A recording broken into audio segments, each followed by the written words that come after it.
죽은 남편과의 사랑. 남편이 교통사고로 유명을 달리한 지 1년. 어제가 첫 기일이었다. 정성을 다해 상을 차려 제사를 지냈다. 내 나이 올해 47. 많지도 적지도 않은 나이다.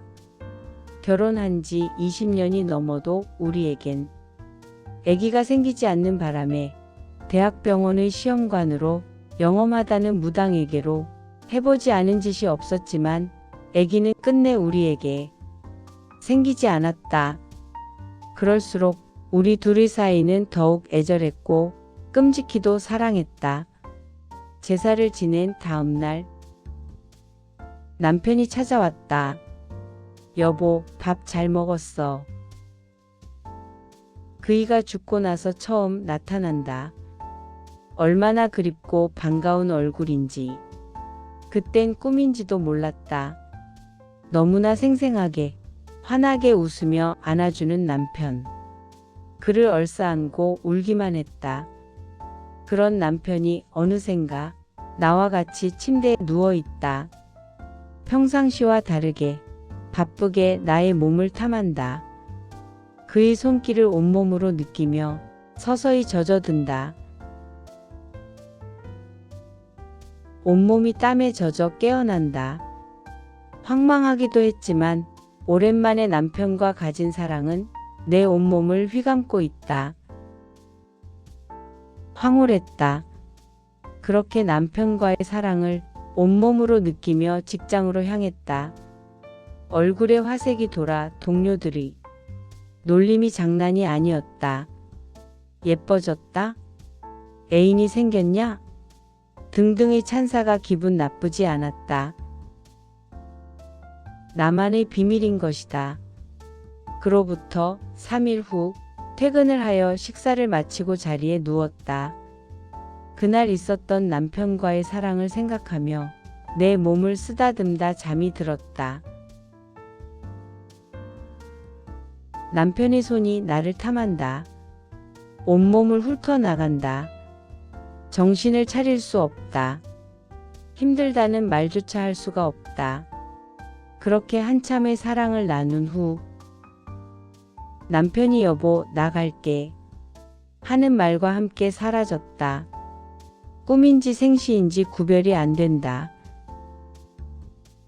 한참의 시간이 그렇게 지나 나는 일어나려 애를 썼지만 몸을 일으킬 수 없다. 눈을 떠서 시계를 보니 6시다. 버릇대로 눈은 떴지만 온몸이 쑤신다. 일어날 수가 없다. 침대의 매트가 완전히 젖었다. 물론 나의 속옷도 젖은 옷을 입고 있는 것 같다. 그런데 도대체 일어날 수가 없다. 다시 누울 수밖에 없었다. 직장에 전화로 결근을 통보하고 다시 침대에 누웠다. 누워서 어젯밤의 일을 생각한다. 나의 몸을 샅샅이 애무하던 남편의 손길을, 그의 손길이 지나간 자리를 다시 확인해 본다. 서서히 확인하다 밑으로 손길을 보낸다. 뭔가 화끈거린다. 이상하다? 라는 생각과 함께 다시 잠이 든다. 눈을 뜨니 오후 2시다. 내가 어디가 아픈가? 병원이라도 가봐야겠다. 일어나서 샤워를 하는데 아까의 화끈거림이 생각나 조심스럽게 만져보니 아직도 그 느낌이 남아있다. 동네에 여의사가 있는 산부인과를 갔다. 내진을 하고 난 여의사의 말이 관계를 너무 과격하게 했다는 얘기다. 저 미친년이 뭐래? 나는 과부야 이년아. 속으로 욕을 한 바가지 해대고 집으로 왔다. 신랑도 죽고 없는 사람에게 과격한 관계라니 황당해하면서도 어제 남편과의 정사를 생각했다. 약을 먹고 침대에 다시 누웠다. 누워있으니 남편과의 사랑이 다시 생각나 나의 몸을 더듬으며 잠이 들었다. 다음날 출근을 위해 일어나 샤워를 하면서 화끈거리던 아래를 다시 만져보니 의사가 발라준 약 덕분인지 화끈거림은 가라앉았다. 직장 동료들의 물음을 뒤로하고 간단하게 장을 봐서 집으로 왔다. 저녁 식사 후 TV를 켜니 남편과의 정사가 TV 화면 속에 나타나 얼굴을 붉히며 TV를 끄고 억지로 잠자리에 들었다. 비몽사몽간에 남편의 손이 또 온다. 밑이 아팠다는 생각은 온데간데 없이 온몸으로 남편을 받아들이며 만끽해 간다. 몇 번의 행위를 했는지 생각도 나지 않는다. 날이 밝았다. 또 일어날 수가 없다. 눈조차 떠지질 않는다. 이러다 죽는 거야? 다시 잠이 들었다. 요란한 전화 소리에 겨우 몸을 일으켜 전화를 받으니 직장에서 온 전화다. 간신히 몸이 너무 좋지 않다는 말을 하고 다시 잠에 빠져들었다. 오후에 간신히 일어나 다시 병원을 갔다. 여의사는 같은 말을 한다. 과격한 관계를 피하라고. 나는 하는 수 없이 바른 말을 할 수밖에 없었다. 죽은 지 1년 된 남편이 찾아와서 꿈속에서 하게 되었다고. 내 얘기를 듣던 여의사는 큰 병원의 신경정신과를 가는 게 좋겠다고 소견서를 적어준다. 신경정신과 의사와 상담을 하고 약을 처방받아왔다. 약을 먹고 그날은 정말 푹 잤다. 다음날 퇴근하고 집에 와 곰곰이 생각해 본다. 몸이 피곤한 건 그렇지만 남편의 손길이 그립기만 하다. 은근히 기다려진다. 소리 없이 남편이 옆에 누워 있다. 격정적인 남편의 손길이 온다. 그 손길에 반응하는 내 몸은 활처럼 휘어진다. 입 밖으로 소리가 나오질 않는다. 너무나 좋아서 남편의 목을 끌어안고 흐느낀다.